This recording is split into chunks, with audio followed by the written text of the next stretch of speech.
बस एक निवेदन सबसे करना चाहूंगा, जितने लोग आस्था चैनल पर सुन रहे हैं, जितने फेसबुक यूट्यूब पर सुन रहे हैं और जितने बैतुल की पावन धरा पर श्रवण कर रहे हैं, उनसे एक बात कहूंगा। आपके जीवन में ऐसा लगने लगे कि हाँ बहुत कष्ट है, कर्जा भी बढ़ गया, तकलीफें भी बढ़ गई, बहुत दुख भी बढ़ रहा है, कहीं परिवार सही नहीं चल रहा है, तो प्रयास करते रहा करो। हफ्ते में एक बार एक चावल का दाना जल के पात्र में डाल लिया, एक काली मिर्च जल के पात्र में डाल ली और उस जल को ले गए, थोड़ा सा चंदन का छींटा डाल दिया, ले जाकर शिव जी को समर्पित कर दिया।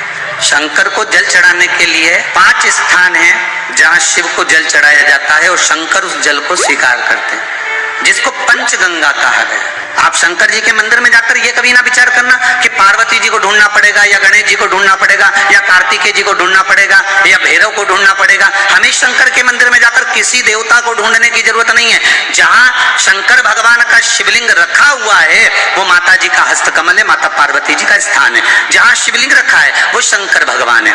जहां जलाधारी है उस जलाधारी के पास में जहां पानी बहता है बीच में अशोक सुंदरी का स्थान है। जहां से पानी बह रहा है उसका राइट भाग वहां गणेश जी का स्थान है, लेफ्ट भाग कार्तिकेय जी का स्थान है। शंकर भगवान के ऊपर जो जल गिर रहा है वो शंकर भगवान की 5 लड़कियां जया, विषहरा, शामलीबारी, दौतली, देव, ये शंकर जी की 5 बेटियां ऊपर हैं। जहां से पानी बहकर उस निकासी से जहां नाली बनी रहती है, पानी जहां से निकलकर बाहर मंदिर के जा रहा है वो 33 कोटि देवताओं का स्थान है। इसलिए सारे मंदिरों की परिक्रमा हो सकती है पर शंकर जी के मंदिर की परिक्रमा नहीं करते, क्योंकि वो जल जो जा रहा है वो 33 कोटि देवताओं का स्थान है, उसको हम लांग नहीं सकते। सबसे पहले शिव जी का जो जलाधारी है उसमें राइट भाग पर अपनी मनोकामना कर कर जल चढ़ाएं, फिर लेफ्ट भाग में चढ़ाएं रोग मुक्ति के लिए, अशोक सुंदरी की जगह पर चढ़ाएं, ये तीसरा स्थान। चौथा स्थान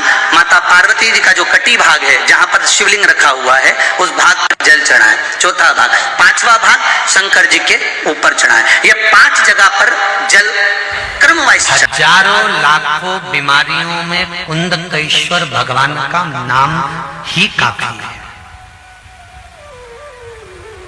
कुंदकेश्वर,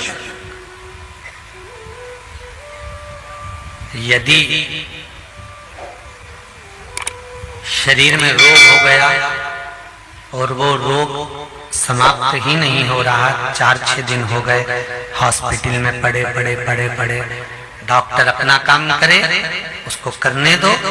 आप एक बेलपत्री का पत्ता लेकर अशोक सुंदरी वाली जगह पर ये डंडी जहां से पानी बहता है उस ओर हो और ये पत्ता अशोक सुंदरी वाली जगह पर इस तरह से रखकर उसके ऊपर कुंदकेश्वर महादेव के नाम से जल चढ़ाकर एक अंजलि में थोड़ा सा जल लाकर उस रोग ग्रस्त व्यक्ति को मात्र आचमन करा दो, और आचमन भी नहीं कराओ तो उसके मस्तक पर उस जल को मात्र लगा दीजिए।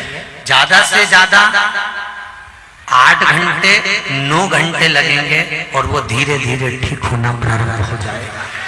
भारी से भारी रोग है तो भी कुंदकेश्वर भगवान का मात्र स्मरण करा। आपकी कोई कामना है, आपका कोई भाव है, आपके हृदय की कोई बात है जो बहुत दिनों से लगे हुए हो और बाबा हो सकता है कि किसी कारणवश पूर्ण ना हो रहा हो। कई लोग कह भी देते हैं गुरुदेव, कोई कहते हैं, जैसे आज कोई कह रही थी बच्ची की मैंने शिव महापुराण में पशुपति व्रत सुना और उसको करा, उसका लाभ मुझे मिला। मेरे पति ने भी करा, उसका भी लाभ मुझे मिला। पर एक काम गुरुदेव ऐसा अटका हुआ है कि वो काम हम करना चाह रहे हैं, व्रत भी कर लिया, अनुष्ठान भी कर लिया, पर फिर भी वो व्रत के कारणवश भी वो कार्य नहीं हो रहा। तो समझना कि कोई कार्य बड़ा भारी होगा और बाबा उसको कर नहीं रहा है या कोई काम अटक रहा है। तो हमने पहले भी कहा ये बीच की जो पत्ती है ये देव अधिदेव महादेव है, ये ब्रह्मा, ये विष्णु। इन दोनों पत्ती के मिलन से लेकर इस पत्ती के बीच की जो डंडी है, ये नीचे की डंडी का वर्णन नहीं कर रहे हैं, इन दोनों पत्तियों के बीच में जो डंडी है बची हुई, जो तीनों के बीच में एक डंडी का जो भाव है, ये माता जगत जननी जगदम्बा माता पार्वती है। इस डंडी के नीचे का जितना भाग है ये 33 कोटि देवताओं को दर्शाता है। बेलपत्री के नीचे पिछले वर्ष की श्रावण की कथा यदि आप निकालेंगे और उसको पेज पर जाकर आप सुनेंगे तो आपको प्राप्त होगा कि उसमें भी कहा था कि जब आप पशुपति व्रत कर रहे हो या कोई नियम धारण कर रहे हो या कोई आपने नियम उठा रखा है और वो कार्य आपका हो ही नहीं रहा, आपने 2 बार पशुपति व्रत कर लिए, आपने ये कर लिया, आपने प्रदोष कर लिया, आपने सोमवार कर लिया, आपने सारे अनुष्ठान कर लिए, बहुत सारे उपाय भी करे तो भी नहीं हो रहा है, तो इस बीच वाली पत्ती पर शहद लगाकर बाबा का जो शिवलिंग है उस शिवलिंग को इसको छुआ दीजिए या उससे चिपका दीजिए और उस पर अपनी हथेली रखकर कामना कर कर वापिस घर को आ जाइए। बाबा आपकी वो मुराद शीघ्र 3 महीने के अंदर पूरा करे।